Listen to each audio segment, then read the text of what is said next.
ప్రియమైన దేవుడి బిడ్డలారా, మరి ఈరోజు దేవుడు మనకిచ్చినటువంటి జీవ ఆహారంలో నుండి కొన్ని మాటలు మనం ధ్యానం చేసుకున్నాం. మన ఆత్మలను రక్షించుకునే శక్తిగల వాక్యమును సాత్వికంతో అంగీకరిద్దాం. ప్రియమైన దేవుడి బిడ్డలారా, మరి ఈరోజు మనం చెప్పుకోబోయేటటువంటి దేవుని యొక్క మాటల్లో మరి ఎంతో విలువైనటువంటి మాటల్ని మనం ఈరోజు పరిశీలిద్దాం. మరి ఏ పక్షి ఏ జంతువులో లేనటువంటి స్వరములో మార్పు మనిషి స్వరములో మార్పు ఎందుకు వచ్చింది? పక్షులు జంతువులలో లేనటువంటి స్వరములో మార్పు మనిషి స్వరములో మార్పు ఎందుకు వచ్చింది అనేటటువంటి మరి విలువైనటువంటి మాటలని మనం బైబిల్ నుంచి పరిశీలిద్దాం.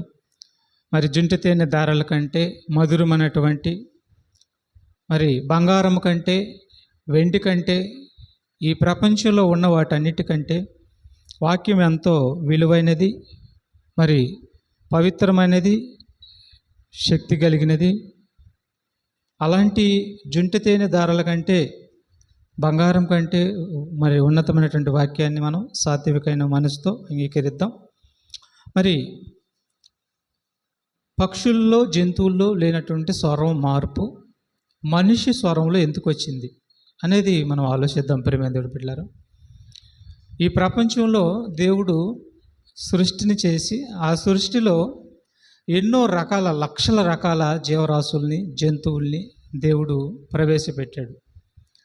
ప్రవేశపెట్టి వాటన్నిటికీ వాటి గొంతునిచ్చాడు, వాటి స్వరపేటికనిచ్చాడు. సుమారు ఈ సృష్టిని చేసిన తర్వాత, ఈ సృష్టిలో జంతువులు చేసిన తర్వాత కొన్ని కోట్ల సంవత్సరాల క్రితం మరి సృష్టి చేయబడింది, జంతువులు చేయబడ్డాయి. ఈ కోట్ల సంవత్సరాల క్రితం చేయబడినటువంటి జంతువుల్లో దేవుడు స్వరపేటికని పెట్టాడు, వాటి స్వరానికి పేటిక. మనుషులు కూడా స్వరపేటిక ఉండిద్ది, జంతువులకు కూడా మరి పక్షులకు కూడా స్వరం పేటిక. అయితే అవి దేవుడు వాటికి ఏ స్వరం అయితే ఇచ్చాడో అదే స్వరము అప్పటి నుంచి ఇప్పటి వరకు స్వరాన్ని అవే స్వరంతో అవి కంటిన్యూ చేస్తాయి. చిలక అరుపు లాగే నరిసిద్ది. అది చిలక కుక్కలాగా అరవదు, అర్థమైందా? చిలక కుక్కలాగా అరవదు, గోరింక కాకిలాగా అరవదు. అరిసిదా? అరవదు. పిల్లి నక్కలాగా అరవదు. ఏ జంతువు ఆ జంతువులాగా అరిసిద్ది. కుక్కలాగా అరిసిద్ది, నక్కలాగా అరిసిద్ది, కాకిలాగా అరిసిద్ది, కోకిలాగా అరిసిద్ది. పిచ్చుకలు దేవుడు వాటికి ఇచ్చినటువంటి ఏ స్వరముతోటైతే వాటి స్వరం ఇచ్చాడు ఆ స్వరంతోనే అవి అరుస్తాయి. స్వరంలో మార్పు రాదు, అవి గమ్మత్తు చేయవు, వేషధారణ గొంతు వాటికి ఉండదు. దేవుడిచ్చిన ఏ గొంతు అయితే వాటికి ఇచ్చాడో ఆ గొంతుతోనే అవి అరుస్తూ ఉంటాయి.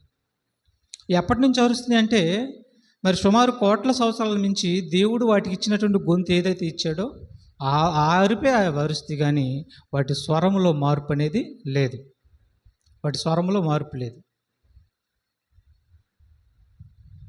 మరి వాటితో పాటు వాటిని చేసిన తర్వాతే మనిషిని చేశాడు. 6 దినాలు సృష్టిని చేసిన తర్వాత మరి జంతువులు కానీ పక్షులు కానీ శాస్త్రవేత్తల లెక్కల ప్రకారం మరి 1800 కోట్లు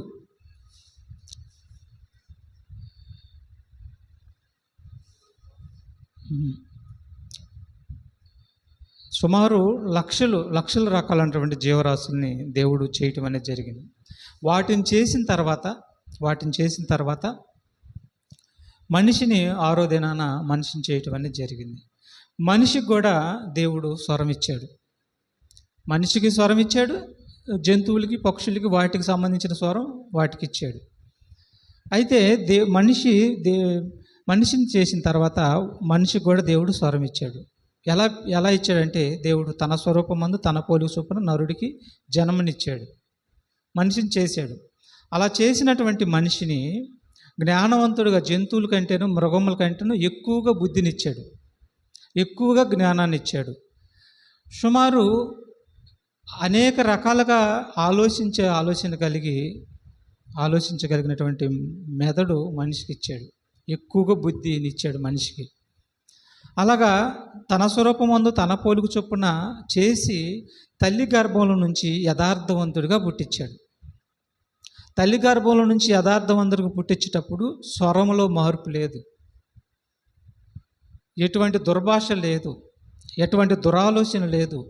ఒకటే మాటతో వచ్చాడు, ఏడుస్తూ వచ్చాడు. ఏడుస్తూ వస్తాడు తల్లి గర్భం నుంచి.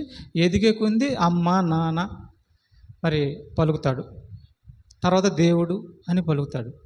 ఇక ఇంకా ఎదిగే కొంది దెయ్యం మోసం చేసింది. దెయ్యం ఏం చేసింది? స్వరములో మార్పు తీసుకొచ్చింది. అమ్మ నాన్న అని అక్క తమ్ముడు చెల్లి ఇట్లాగా పిలుస్తూ అలవాటు అయిన కాడి నుంచి ఇంకా ఎదిగే కొంది సాతాను స్వరములో మార్పు తీసుకొచ్చేసింది. అదే ప్రసంగి గ్రంథం ఒకసారి 7:29 మనం చూడగలిగితే, ఇది ఒకటి మాత్రమే నేను కనుగొంటిని, ఏమనగా దేవుడు నరులను యథార్థవంతులుగా పుట్టించును గాని వారు వివిధమైన తంత్రములను కల్పించుకొని ఉన్నారు. చూసారా, దేవుడు నరులను యథార్థవంతులకు పుట్టించాడు, వారు పెరిగే కొద్దీ వివిధమైన తంత్రాలు కల్పించుకున్నారు. చూసారా, పెరిగే కొద్దీ తంత్రాలు, పెరిగే కొద్దీ భాషలో మార్పు వచ్చేసింది, పెరిగే కొద్దీ స్వరంలో మార్పు వచ్చేసింది.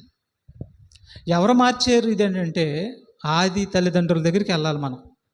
ఆది తల్లిదండ్రుల దగ్గరికి వెళ్తే అది స్వరం ఎలా మార్చిందో మనకు అర్థమైపోయింది.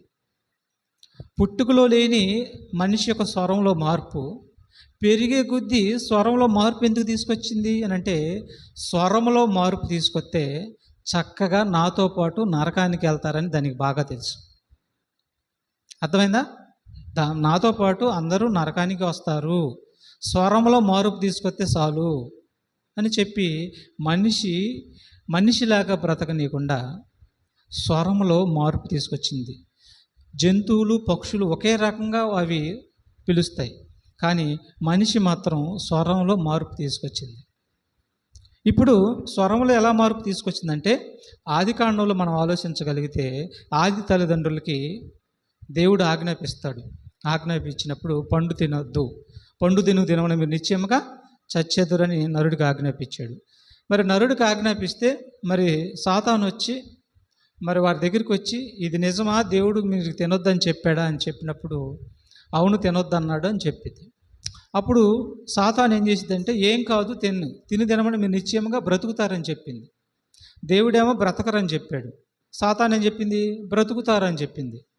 అప్పుడు సాతాను మాట తీయగా ఉంది, దేవుడి మాట ఎట్టుంది? కఠోరంగా ఉంది, కఠినంగా ఉంది. దేవుడి మాట మేలుకోరి మాట చెప్తాడు ఆయన, సాతాను మాట తీయగా ఉండేది, తర్వాత యుగయుగాలు చేదు అనుభవించాలి. దేవుడి మాట చేదుగా ఉండ యుగయుగాలు సంతోషాన్ని అనుభవిస్తాం. కాబట్టి సాతాను వచ్చేసి ఏం కాదు తినమని చెప్పింది, బ్రతుకుతారని చెప్పింది. వెంటనే తినేశారు.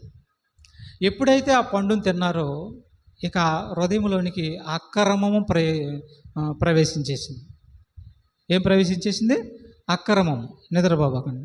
అక్రమము ప్రవేశించేసింది. చూసారు, ఎప్పుడైతే సాతాను మరి ఆజ్ఞను అతిక్రమించాడు, అక్రమం ప్రవేశించేసింది. అక్రమం ప్రవేశించేసరికి స్వరంలో మార్పు వచ్చేసింది.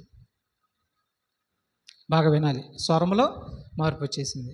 ఇప్పుడు ఈ పండు తిన్నారు కదా, పండు తిన్న తర్వాత ఇప్పుడు మనం 11వ వచనం 3వ అధ్యాయం, ఆదికాండం 3వ అధ్యాయము 11వ వచనంకి వెళ్దాం. 11, 12 వచనాలు మనం చూద్దాం. చూడండి, పండు తిన్న తర్వాత దేవుడు ఆదాము దగ్గరికి వస్తాడు. ఆదాము దగ్గరికి వచ్చి మాట్లాడతాడండి. ఏమంటున్నాడు చూడండి. అందుకు ఆయన, నీవు దిగంబరివని నీకు తెలిపిన వాడెవడు? నీవు తినకూడదని నేను నీకు ఆజ్ఞాపించిన వృక్ష ఫలములు తింటివా అని అడిగాను.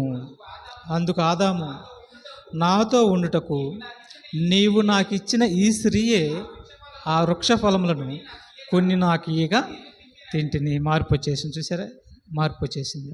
దేవుడి మీద నింద నెడుతున్నాడు. ఏమని నెడుతున్నాడు? నీవు నా కోసం జతపక్షిగా ఇచ్చావు కదా, నీవు నా కోసం జతపరిచావు కదా, నాకు భార్యగా ఇచ్చావు కదా. ఇచ్చినటువంటి ఈ భార్య ఆ పండ్లలో కొన్ని తీసుకొచ్చి నాకు ఇస్తే, నువ్వు చేసి ఇచ్చినటువంటి ఈ భార్య ఆ పండ్లలో కొన్ని నాకు తీసుకొచ్చి ఇస్తే నేను తింటిని. మరి తప్పు ఎవరిది? దేవుడిది అంటున్నాడు.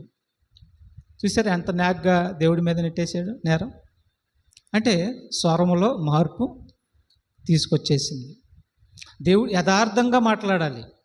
అవునయ్యా, మేము తిన్నాం, ఆజ్ఞను అతిక్రమించాం, తిన్నామయ్యా, క్షమించయ్యా అని తండ్రిని అడిగితే ఎలా ఉండేదో. కానీ మార్పు తీసుకొచ్చి, సాతాను హృదయాన్ని ప్రేరేపించి మార్పు తీసుకొచ్చి, నువ్వు నాకు ఇచ్చినటువంటి ఈ యొక్క స్త్రీయే కొన్ని ఇస్తే తింటినని నువ్వు చేసి నాకు ఇచ్చావు కాబట్టి నీదే తప్పు అన్నట్టుగా దేవుడి మీద నేరం నెట్టేశాడు. మార్పు వచ్చేసింది. ఆ తర్వాత 12వ వచనం చూడండి, 12, 13వ వచనం. అవ్వ దగ్గర కూడా అవ్వను కూడా అడుగుతాడు. అప్పుడు దేవుడైన యెహోవా స్త్రీతో, నీవు చేసినది ఏమిటని అడగగా, స్త్రీ, సర్పము నన్ను మోసపుచ్చినందున తింటిన నేను. చూసారా, సర్పాన్ని నువ్వు చేసావు, ఒక జంతువును నువ్వు చేసావు, అది నా దగ్గరికి వచ్చింది, అది నా దగ్గరికి వచ్చి నన్ను మోసపరిచింది, అందుకని నేను తిన్నా. నువ్వు జంతువుని చేయకపోతే నేను తినేదాన్ని కాదు కదా అని మార్పు వచ్చేసింది. చూసారా, సాతాను ఎలా మారుతుందో చూడండి మనుషులు హృదయాలు. అలా మార్పు చేసిందండి. యథార్థంగా ఒప్పుకోలేకపోయారు. అవునయ్యా, మరి సర్పం వచ్చింది, తినమని చెప్పింది, ఏదో తిన్నాను, ఆజ్ఞను అతిక్రమించాను, క్షమించయ్యా అనవలసింది పోయి, నువ్వు చేసినటువంటి సర్పమే తింటే, నన్ను మోసం చేస్తే నేను తినమని చెప్పానని దేవుడి మీద నిందేసింది. ఇలాగా స్వరాల్లో మార్పు తీసుకొస్తూ యథార్థంగా మాట్లాడవలసినటువంటి మనుషుల్లో స్వరంలో మార్పులు తీసుకొచ్చేసింది.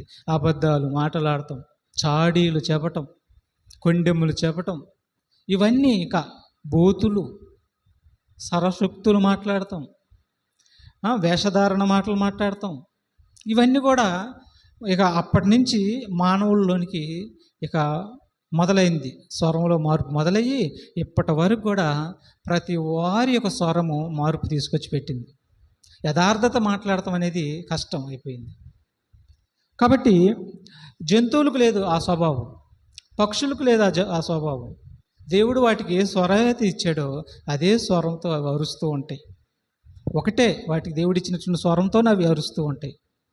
కానీ మనిషికి కూడా దేవుడు స్వరం ఇచ్చాడు. ఏంటంటే అది యథార్థమైన స్వరం. యథార్థమైన స్వరం ఇస్తే యథార్థత లేకుండా మరి దెయ్యం చేసేసి స్వరాల్లో మార్పు తీసుకుని వచ్చిందండి. తర్వాత ఇంకో మాట కూడా చూద్దాం. ఆదికాండము 4వ అధ్యాయము 8, 9 వచనాల్లో మనం చూడగలిగితే,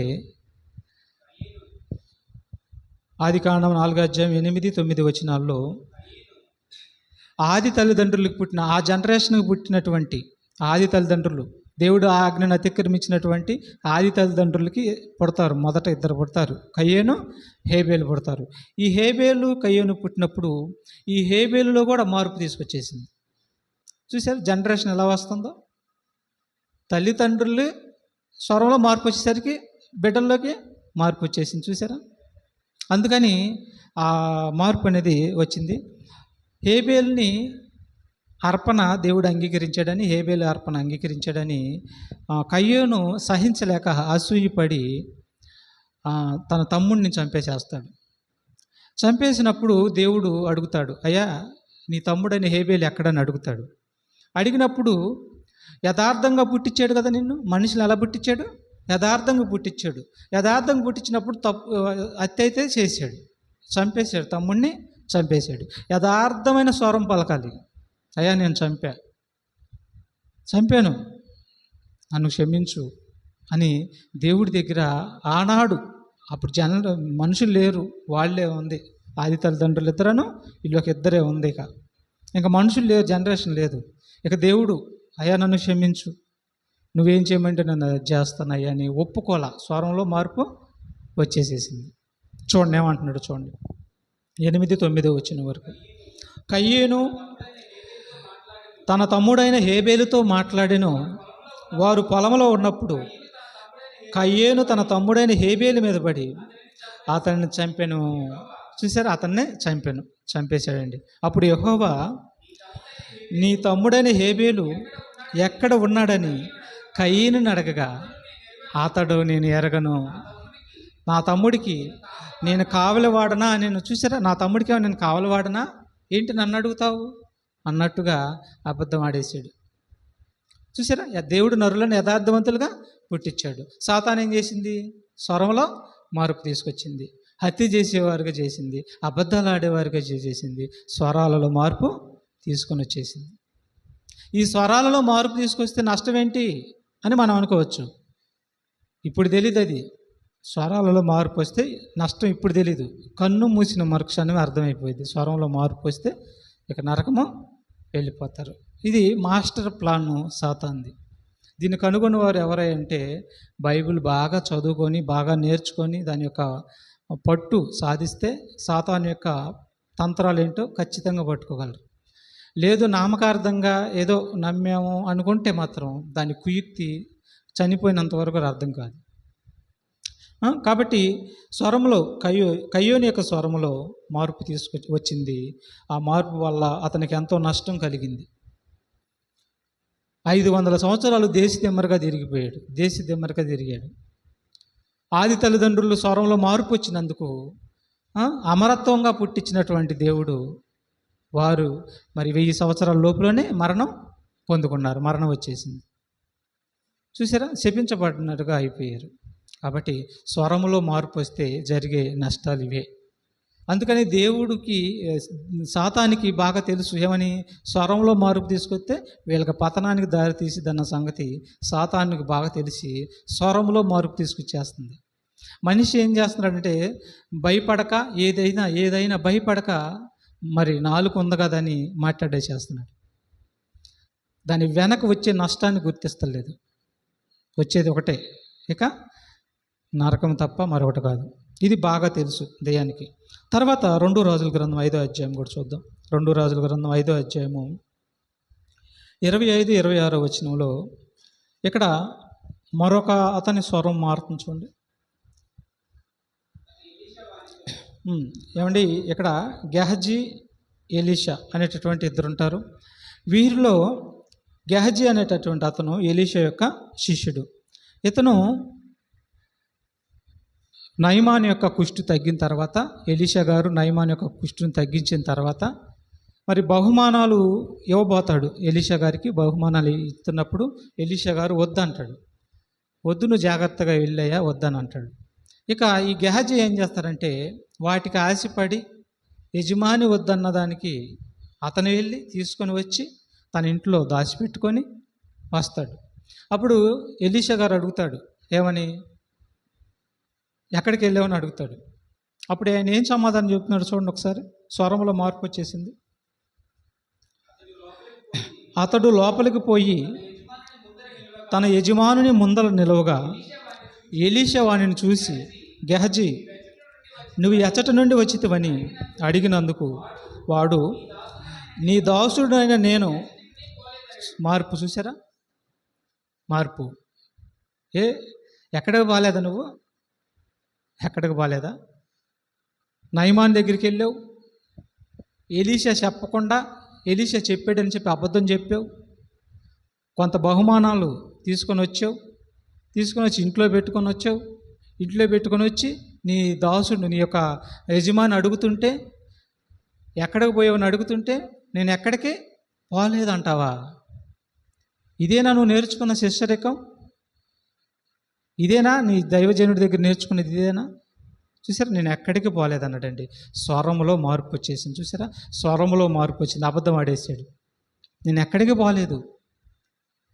మరి స్వరంలో మార్పు వస్తే ఏదైనా ప్రమాదమా కాదా చెప్పండి, మీరే చెప్పండి. ప్రమాదం ఏమైనా ఉండిద్దా? ఎక్కడే ఉండిద్ది. ఇప్పుడు చూడండి, అబద్ధం ఆడేడుగా, దైవ సేవకుడితో నిలువున అబద్ధం ఆడాడు. ఇప్పుడు ఏమంటున్నాడు? ఏం జరిగింది చూడండి, కిందగా చదవండి. స్వరంలో మార్పు వస్తే, అంతటా ఎలీషా వానితో, ఆ మనుషుడు తన రథము దిగి నిన్ను ఎదుర్కొనుటకు తిరిగి వచ్చినప్పుడు నా మనసు నీతో కూడా రాలేదా? ద్రవ్యమును, వస్త్రములను, ఒలివ చెట్ల తోటలను, ద్రాక్ష తోటలను, గొర్రెలను, ఎడ్లను, దాసదాసీలను సంపాదించుకొనుటకు ఇది సమయమా? కాబట్టి ఇదిగో అబద్ధం ఆడినందుకు, స్వరములో మార్పు వచ్చినందుకు, నిలువున అబద్ధం ఆడినందుకు, ఇదిగో నయమానుకు కలిగిన కుష్టు నీకును నీ సంతతికిని స్ప్రెడ్ అయిద్ది అన్నాడు. నీకును నీ సంతతికి ఏమైద్ది? సర్వకాలం అంటి పట్టుకునేది గమ్ములాగా. దేనివల్ల? స్వరములో మార్పు. బి కేర్ఫుల్ అన్నాడు. జాగ్రత్తగా ఉండాలి దేవుడి దగ్గర. స్వరములో మార్పు రాకూడదు. యథార్థమైన స్వరంతో పుట్టించాడు, యథార్థవంతులుగా పుట్టించాడు. నీ మాట అవునంటే అవును, కాదంటే కాదు అని ఉండవలెను. అంతకు మించినది దుష్టుడి నుండి పుట్టినది. ఇదిగో ఈ యొక్క గెహజీకి దుష్టుడి నుండి దుష్టుడు ఆలోచన పుట్టించాడు. అతనికి తన కుటుంబానంతటికి మరి కుష్టి వ్యాధి తెచ్చుకునేటట్టుగా స్వరంలో మార్పు వచ్చింది. అంటే దీన్ని బట్టి ఏమర్థమవుతుంది? స్వరం చాలా పవర్. స్వరం చాలా జాగ్రత్తగా ఉంచుకోవాలి. కుష్టి వ్యాధిని తెచ్చుకున్నాడండి, అబద్ధం ఆడాడండి. వాక్యంలో ఎదుగుతూ, వాక్యం కోసం బ్రతుకుతూ అవసరమా? ఉన్నట్టు మాట్లాడొచ్చుగా. ఏం పోయిద్ది? లేదు. కనుక స్వరంలో మార్పు వస్తే ఇదిగో ఇంత ప్రమాదాలు ఎదుర్కోవడానికి అవకాశం ఉంది. జాగ్రత్తగా ఉండాలంటున్నాడండి. తర్వాత అపోస్తుల కార్యాలు 5వ అధ్యాయము 1 నుంచి 3 వచనాల వరకు మనం చూడగలిగితే, ఇక్కడ అననీయ సప్పీరాలని ఇద్దరు ఉంటారండి. వీళ్ళిద్దరూ భార్యాభర్తలు. వీళ్ళు కూడా మరి యేసు ప్రభు వాక్యాలు విన్న తర్వాత, శిష్యులు వాక్యాలు విన్న తర్వాత వీళ్ళు కూడా బాప్తిసం పొందుకొని దేవుడిని వెంబడిస్తూ ఉంటారు. ఆనాడు ఏం చేశారంటే, దేవుడు సువార్త కోసం తమ శరస్థిరాస్తులను అమ్మి అపోస్తులకు పాదం లేద పెడితే వాళ్ళు వాటిని అందరికీ సమానంగా పంచి పెడుతున్నారు. అలాగ పంచి పెడుతున్న వేళ ఏం జరిగిందంటే, వీళ్ళు కూడా వాళ్ళకి పొలం ఉంటే అమ్ముకున్నారు. పొలం అమ్మి ఆ వెల తీసుకొచ్చి అపోస్తులకు పాదం లేద పెడతానికి తీసుకొని వెళ్తున్నారు. ఇలా అమ్మిన తర్వాత వీళ్ళకి ఏం జరిగిందంటే, హృదయంలో ఒక దురాలోచన సాతాను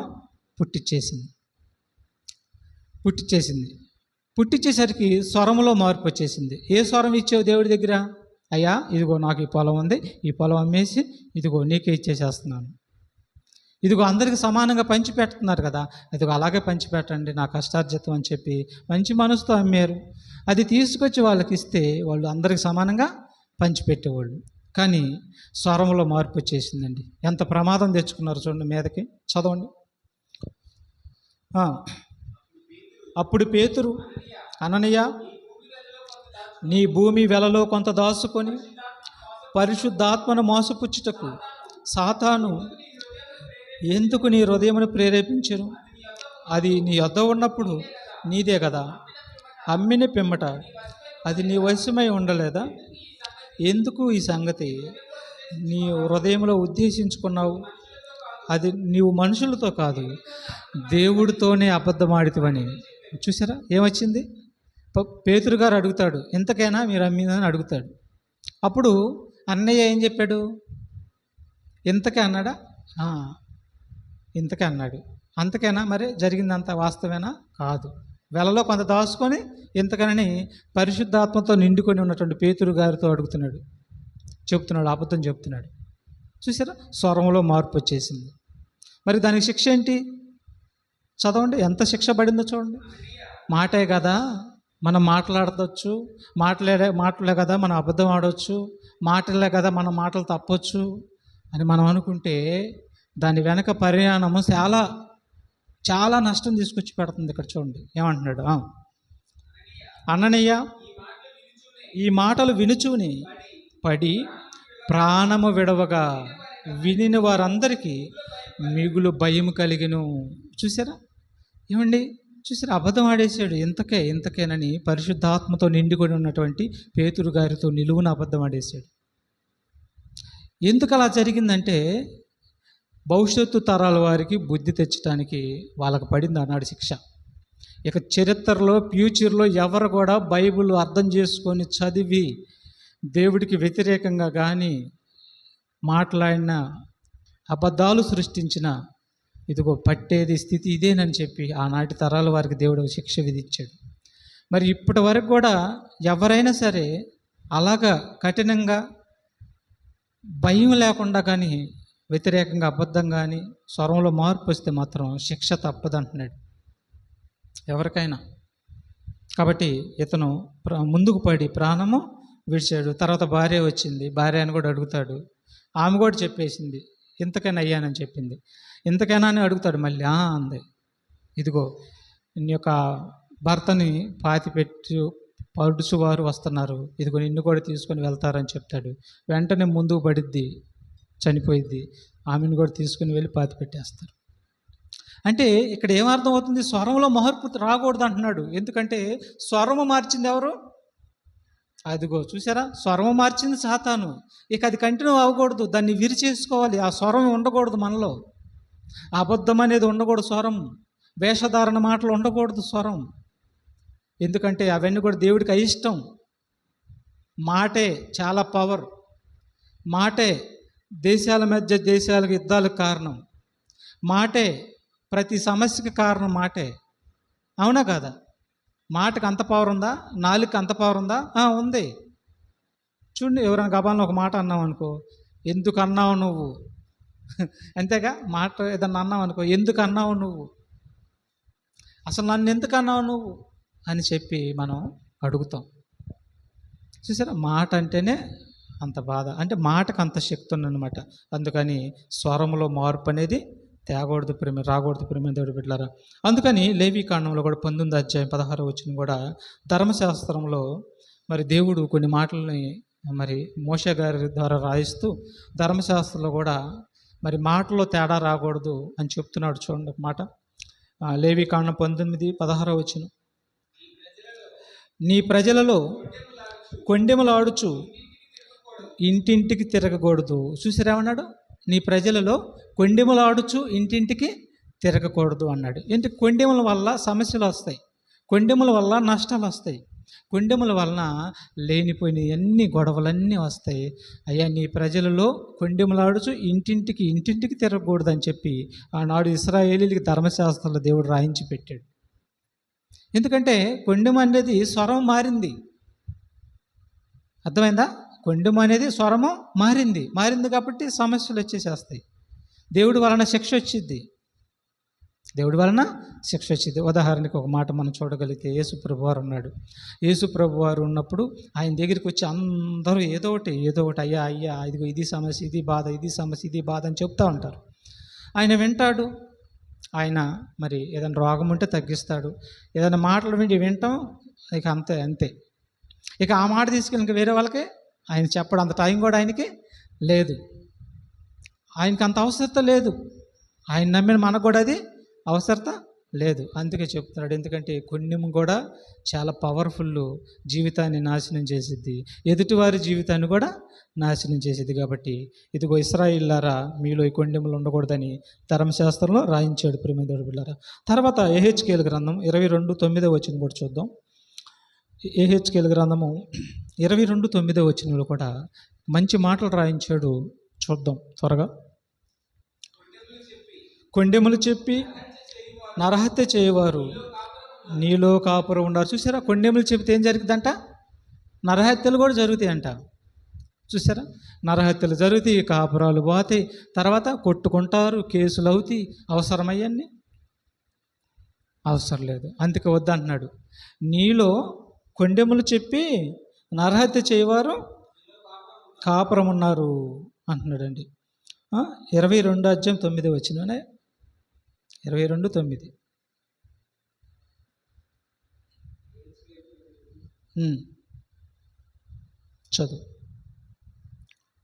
చదువు ఆ మాట మరలా చదువు. 22వ అధ్యాయం 9 వచనం.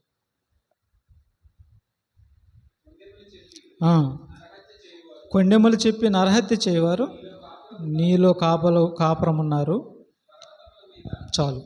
కాబట్టి మరొక సందర్భం చూద్దాం. కొలస్సీ పత్రిక 3:8 వచనం. కొండెములు అనేది చెప్పకూడదు అని అంటున్నాడు. దానివల్ల నరహత్యలు ఎన్నో ప్రమాదాలు జరుగుతాయి అంటున్నాడు. చెప్పకూడదు. అలా చెబితే నీ స్వరంలో మార్పు వచ్చింది, దేవుడు ఊరుకోడు అంటున్నాడు. తర్వాత ఇంకేం ఉండకూడదు, స్వరంలో మార్పు రాకూడదు అంటున్నాడు. చూడండి కొలస్సీ 3:8, కొలస్సీ పత్రిక 3:8.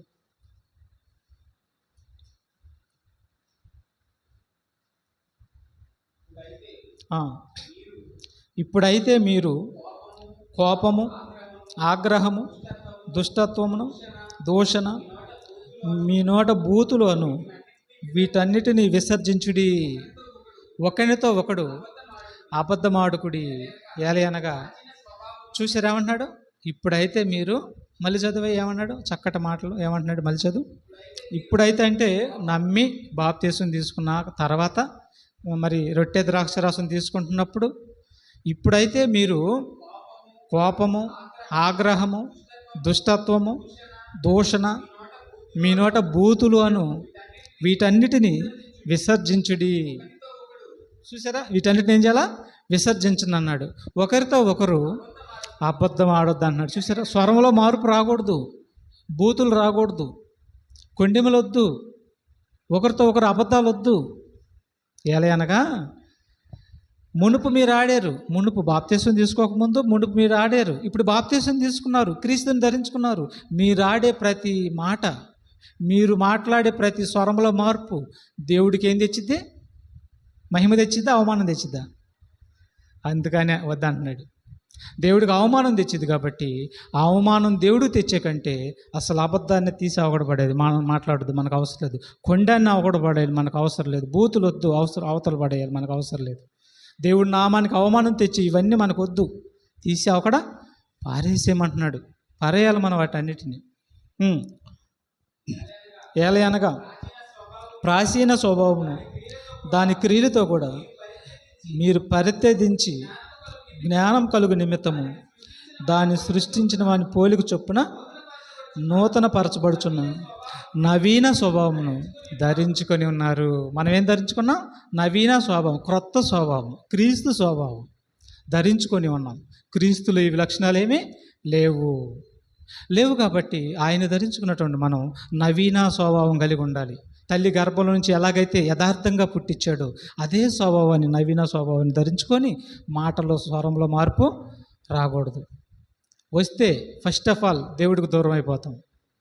తర్వాత దేవుడి శిక్ష నీ మీదకి వస్తుంది. ఆ మాటల వలన ఎదుటి వాళ్ళకి లేనిపోయినవన్నీ కలుగుతాయి. ఇవన్నీ వద్దు, తీసేసామని చెప్తున్నాడు ప్రభు. కాబట్టి మీ నోట బూతులైనను, దూషణ మాటలైనను మానివేసేయండి అన్నాడండి. తర్వాత 34:13 ఆదికాండం చూడండి. 34:13 కూడా, ఆదికాండం 34:13 కూడా ఇంకేం ఉండకూడదో చెప్తున్నాడు.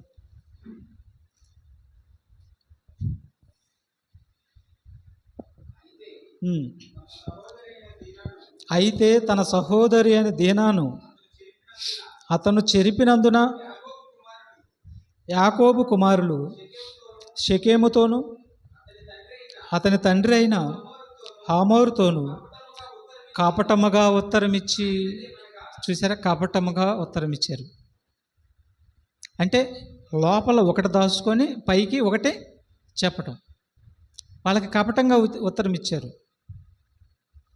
వాళ్ళు వెళ్ళి కపటంగా ఉత్తరం ఇచ్చారు. వీళ్ళ మాట వాళ్ళు విన్నారు, వెళ్ళి చక్కగా ఇంటికి అక్కడ ఉన్నారు. వీళ్ళు వెళ్ళి కపటంతో వెళ్ళి మరి అక్కడ ఉన్నటువంటి వారందరిని కూడా కత్తివాత చేసి మరి వస్తారు యాకోబు కుమారులు. అంటే కపటం మాటలు అనేది కూడా ఉండొద్దు అన్నాడు. ఇది కూడా స్వరంలో మార్పే. లోపల ఒకటి పెట్టుకోవటం, బయట ఒకటి మాట్లాడటం. ఇది ఏ పక్షిలో లేదు, ఏ సింహంలో లేదు, ఏ కుక్కలో లేదు, ఏ కాకిలో కూడా లేదు. జంతువుల్లోనూ పక్షుల్లోనూ ఎక్కడ కూడా స్వరం వల్ల మార్పు అనేది లేదు. కావు కావు అంటే ఇక అంతే, బావు బావు అంటే అంతే, కప్ప అయితే బ్యాక్ బ్యాక్ అనేది అంతే. మంచి స్వరాలు ఆట.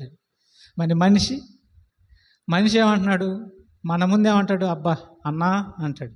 పక్కకెళ్ళి ఈడా అంటే ఒక కప్పకు కూడా తీసుకుపోతున్నాడు. చూసావా? కప్పకు ముందు కూడా పనికి రావట్లేదు మనిషి. కప్ప దగ్గరికి వెళ్ళి ఏంది కప్ప అంటే నా స్వరం ఇదే కప్ప, నేను బ్యాక్ బ్యాక్ అంటాను. మరి నీ స్వరం ఇంతయ్యా, పైకేం అలా మాట్లాడుతావు, లోపలేం ఇంత ద్వేషం పెట్టుకున్నావు అంటే నాతో పాటు కూడా నువ్వు పనికిరావు అనిద్ది కప్ప అయితే. ఇక ప్రతి జంతువు కూడా అదే అనిద్ది మనిషి. అందుకని జాగ్రత్తగా ఉండాలి. వాటిని చూసైనా సరే మనం బుద్ధి నేర్చుకోవాలి ప్రేమ దేవుడి బిడ్డలారా.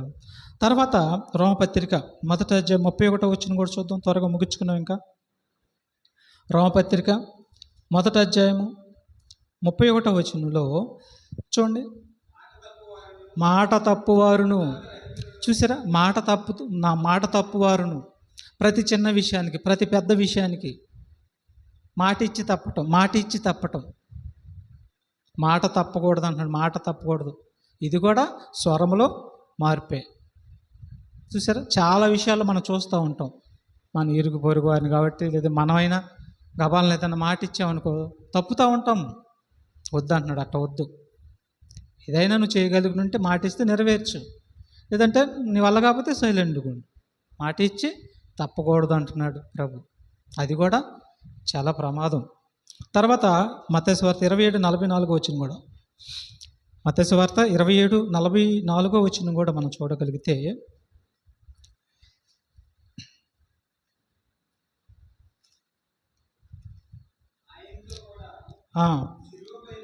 ఆయనతో కూడా సిలువ వేయబడిన బందిపోటు దొంగలను అలాగే ఆయనను నిందించిరి.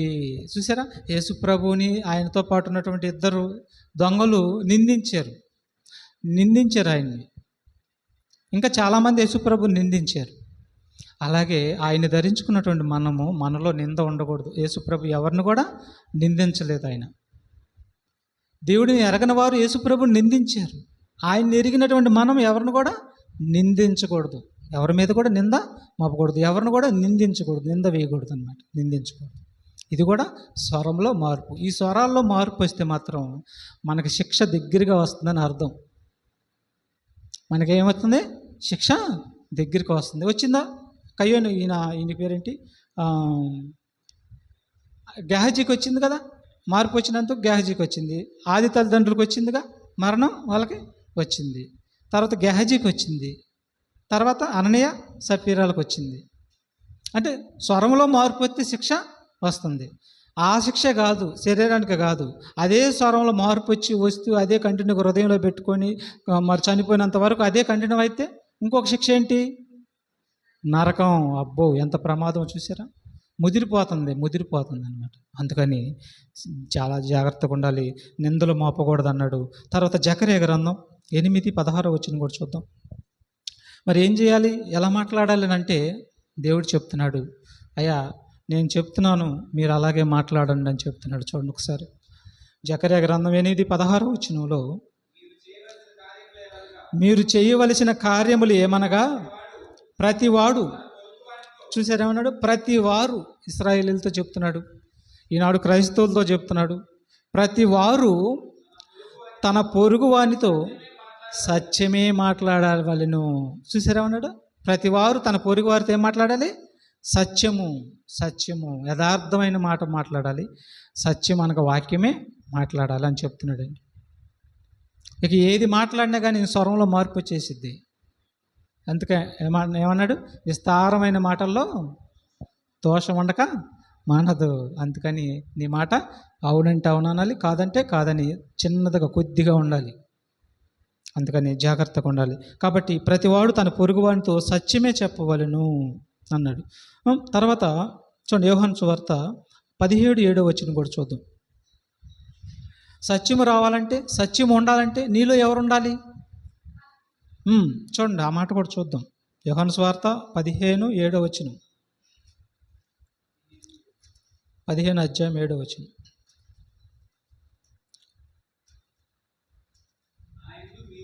చూడండి, జాగ్రత్తగా వినాలి. నా యందు మీరును, చూడండి, సత్యము పలకాలి అంటే నీలో ఏముండాలి?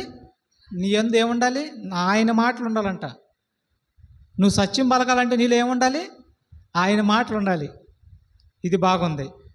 ఇప్పుడు అదే యేసు ప్రభు ఒక మాట అన్నాడండి, అది కూడా చూద్దాం ఒకసారి చూడండి. ఆ మాట కూడా మత్తయి సువార్త 12:34 ఏమన్నాడు చూడండి.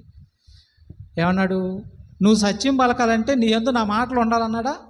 కానీ ఆయన మాటలు కానీ లేకుండా ఏది నింపుకుంటావో అదే బయటకు వచ్చింది అంటున్నాడు. చూడండి ఒకసారి మత్తయి సువార్త 13:12-34 12 అధ్యాయం 34 సర్ప సంతానమా, మీరు చెడ్డవారై ఉండి ఎలాగూ మంచి మాటలు పలకగలరు? హృదయమందు నిండి ఉండు దానిని బట్టి నోరు మాట్లాడును కదా. ఏమన్నాడు? సర్ప సంతానమా, మీరు చెడ్డవారై ఉంటే మాటలు ఎలా మంచివి వస్తాయి అంటున్నాడు. హృదయంలో ఏదైతే నింపుకున్నావో అదే నోరు మాట్లాడిద్ది కదా అన్నాడు. హృదయంలో బూతులు నింపుకుంటే అవే వస్తాయి, అంతేనా? హృదయంలో కల్మషం, హృదయంలో కొండెములు, హృదయంలో బూతులు, హృదయంలో చాడీలు ఇవన్నీ నింపుకుంటే అవే బయటికి వస్తాయి. అదే హృదయంలో దేవుడి మాటలు నింపుకుంటే సత్యము బయటికి వచ్చింది, వాక్యము బయటికి వచ్చింది. అదే యేసుప్రభు అంటున్నాడు. ఏమంటున్నాడు? 15:7 నా యందు మీరును మీ యందు నా మాటలు ఉండిన ఎడల, నిలిచి ఉండిన ఎడల. చూడండి, నా యందు మీరును మీ యందు నా మాటలు ఉండాలి అంటున్నాడు. కాబట్టి మన యందు దేవుడి మాటలు ఉంటే అప్పుడు మనం ఏం పలుకుతాం? సత్యము పలుకుతాం. దేవుడి మాటలు లేకుండా ఇంకేమైనా ఉంటే అవే పలుకుతాం. అంటే మాటలను బట్టి హృదయంలో ఏముందో తెలిసిపోతుంది. అందుకని దేవుడి మాటలు హృదయంలో ఉంటే సత్యం అనే వాక్యం ఒక్కటే బయటికి, స్వరం ఒక్కటే బయటకు వచ్చింది. దేవుడి మాటలు నీ హృదయంలో ఉంటే సత్యం అనే స్వరం ఒక్కటే బయటకు వచ్చింది. ఆ దేవుడి మాటలు కాకుండా ఇక లోకంలో ఉన్నవన్నీ హృదయంలో బాగున్నాయి అనుకో, అప్పుడు స్వరాల్లో మార్పు వచ్చింది, దేవుడి శిక్ష దగ్గరికి వచ్చింది. అంటే నువ్వు చేసుకున్నది నీ నెత్తి మీదకి వచ్చింది. దేవుడి మీద నిందే మాత్రం మనం వేయటానికి అసలు అవకాశమే లేదు. అందుకని స్వరంలో మార్పు రాకూడదు. చివరిగా ఇంకో మాట చూసుకుని మరి ముగించుకున్న ప్రేమ దేవుడి బిడ్డలారా, ఒకసారి మొదటి సమూయేలు గ్రంథము 1 అధ్యాయము 15 మొదటి అధ్యాయం 15 మనం చూడగలిగితే, ఒక తల్లి ఉంది, ఆమె హన్నా. ఈమె మరి పిల్లలు లేరండి, హన్నాకి పిల్లలు లేరు. దేవుడి దగ్గర మొక్కుకునిద్ది, అయ్యా నువ్వు నాకు మగపిల్లనిస్తే ఆ మగపిల్లని నీకే నేను సమర్పించేస్తా, నీకే నేను ఇస్తా, నీ దగ్గరే పెంచుకుంటానయ్యా అని ఆ తల్లి దేవుడి దగ్గర మొరుకుకునిద్ది. అప్పుడు దేవుడు ఆ తల్లికి ఏమిస్తాడు? మగపిల్లని దయచేస్తాడు. దేవుడితో మాటిచ్చిందిగా, మాటిచ్చినదండి ఆ తల్లి. స్వరములో తేడా రాలేదండి. చూడండి, ఒకగానొక బిడ్డని మంది ఇచ్చాడు దేవుడు. ఇచ్చిన తర్వాత, అయ్యా ఒకగానొక బిడ్డ నాకు ఇచ్చావు, నేను పెంచుకోవాలి, ఆ బిడ్డతోటి నేను ఆడుకోవాలి, నా బిడ్డను నేను ఎందుకు ఇస్తాను అని అనలా. మాట ఇస్తే స్వరంలో మార్పు రాలేదు. ఒకసారి చూద్దాం, 11 చూడండి, త్వరగా చదువు. సైన్యములకు అధిపతియగు యెహోవా, నీ సేవకురాలైనటు నాకు కలిగి ఉన్న శ్రమను చూసి నీ సేవకురాలైన నన్ను మరొక జ్ఞాపకం చేసుకొని నీ సేవకురాలైన నాకు మగపిల్లను దయచేసి నెడల వాని తల మీదకి సౌరము కట్టి రానీయక వాడు బ్రతుకు దినములన్నిటిను వానిని యెహోవానగు నీకు అప్పగిద్దునని మొక్కుబడి చేసుకుందండి. స్వరం ఇచ్చిందిగా, మాట ఇచ్చిందిగా, ఆ మాట నిలబెట్టుకుందండి. మనం కూడా బాప్తీసంలో ఇస్తాం మాటలు. అడుగుతాడు పాస్టర్ గారు ఏమని, ఇక మీదట నువ్వు నీ పాపాలన్నీ క్షమించబడ్డాయి, ఇక మీదట చనిపోయినంత వరకు నువ్వు క్రీస్తు కోసమే బ్రతకాలి. బ్రతుకుతానయ్యా. ఏది బతకటం మనం? ఏదండి అంటే మాట స్వరంలో మార్పు వచ్చేసింది. అందుకని శిక్ష దగ్గరికి వస్తుంది. ఈ మాటలు విన్న తర్వాత మనం మార్పు తెచ్చుకొని మరి యథార్థమైన మాటలే పలుకుదాం. ఇప్పుడు ఆ తల్లి మరి ఆ బిడ్డను తీసుకుని వెళ్ళిందండి. మాట ప్రకారం, మాట తప్పలేదు, సమర్పించింది. చూడండి, ఏలీ గారికి సమర్పించింది, యాజకుడైన ఏలీ గారికి. 24 పాలు మానిపించిన తర్వాత అతడు ఇంకా చిన్నవాడై ఉన్నప్పుడు ఆమె ఆ బాలుడిని ఎత్తుకొని 3 కోడెలను, తూమిడి పిండిని, ద్రాక్షారస తిత్తిని తీసుకొని షిలోహులోని మందిరమునకు వచ్చెను. వారు ఒక కోడిని వధించి పిల్లవాడిని ఏలి యొద్దకు తీసుకొని వచ్చి ఆ, చూడండి, తీసుకొని వచ్చినప్పుడు ఆమె అతనితో ఇట్లా, నేను అయ్యా నీకు నేను మాట ఇచ్చా, నా మాట నేను మొక్కుకున్నా, నా మొక్కు నువ్వు నెరవేర్చావు, నేను నీకు మాట ఇచ్చా, ఈ మాట ప్రకారం బిడ్డను పాలు మానేడు, తీసుకొచ్చి నీ దగ్గరికి నేను తీసుకొని వచ్చా అని అంటూ ఏమైనా అంటుందో చూడ తల్లి. నా ఏలినవాడా, నా ఏలినవాని ప్రాణంతోడు నీ యొద్ద నిలిచి యెహోవాను ప్రార్థన చేసిన స్త్రీని నేనే, ఈ బిడ్డను దయచేయమని. అంటే దయచేయమని అంటే అర్థం ఏంటి? తీసుకో, అంతేగా, తీసుకో, అంతే కదా. దయచేయమంటే అర్థం ఏంటి? దయ చూపించి తీసుకోమంటుంది. దయచేయమని, ఈ బిడ్డను దయచేయమని యెహోవాతో నేను చేసిన మనవిని ఆయన నాకు అనుగ్రహించాను. చూడండి, దయచేయమని అడిగింది. ఏమండి, ఇక్కడ దయచేయమని అడిగింది. అడిగినప్పుడు దేవుడు దయచేసాడా? మళ్ళీ ఆమె కూడా తీసుకెళ్ళి దయచేసినటువంటి బిడ్డని దేవుడికి ఏం చేసింది? ఇచ్చేసింది. దయ ఉంచి తీసుకయ్యా అని మంచిగా ఆయనతో అడిగిందండి. అప్పుడు ఏం జరిగిందో చూడండి. కాబట్టి నేను ఆ బిడ్డను యెహోవాకు ప్రతిష్ఠించుచున్నాను, వాడు బ్రతుకు దినములన్నిటిను వాడు యెహోవాకు ప్రతిష్ఠితుడని చెప్పాను. యెహోవాకు సమర్పితుడు, అతన్ని సమర్పించేస్తున్నానని చెప్పి అందండి. అప్పుడు వాడు యెహోవాకు అక్కడనే మొక్కుకొనెను. చూసారా, మొక్కుకొని ఇచ్చేసేసిందండి బిడ్డని. ఏడు స్వరంలో మార్పు వచ్చిందా? హన్నా స్వరంలో మార్పు వచ్చేసిందా? లేదు. దేవుడు అనుగ్రహించాడు, మళ్ళీ తీసుకెళ్ళి దేవుడికి అప్పగిచ్చేసింది. చక్కగా పెరిగాడు, ప్రవక్త అయ్యాడు, దేవుడి బిడ్డగా మారిపోయాడు. మరి దేవుడు సేవ చేశాడు, చనిపోయాడు, పరదేశంలో ఉన్నాడు. అందుకని స్వరంలో మార్పు వస్తే మాత్రం పరదేశకి వెళ్ళాం, స్వరంలో మార్పు వస్తే మాత్రం పాతాళం తప్పదు, శిక్ష తప్పదు, దేవుడు మనకు అవమానం తీసుకొచ్చి వస్తాం. ఇవన్నీ మనకు అవసరం లేదు. అర్థమైందా? అందుకని మనం ఎలా ఉండాలి? నీ మాట అవునంటే అవును, కాదంటే కాదు అని ఉండవలెను. దీనికి మించినది దుష్టుడి నుండి పుట్టినదే. కాబట్టి పక్షుల్లోనూ జంతువుల్లోనూ లేనటువంటి స్వరములో తేడా మనుషులో ఎందుకు వచ్చిందంటే, సాతాను తేడా చేసి నరకానికి తీసుకొని వెళ్ళాలని మాస్టర్ ప్లాన్తో ఉంది. దాని చిత్తాన్ని నెరవేర్చకుండా యథార్థంగా పుట్టించినటువంటి దేవుడి చిత్తాన్ని నెరవేర్చి యథార్థవంతమైన మాటలు పలుకుచు మనం పరలోకానికి వెళ్ళిపోదాం. ప్రార్థన చేసుకుందాం.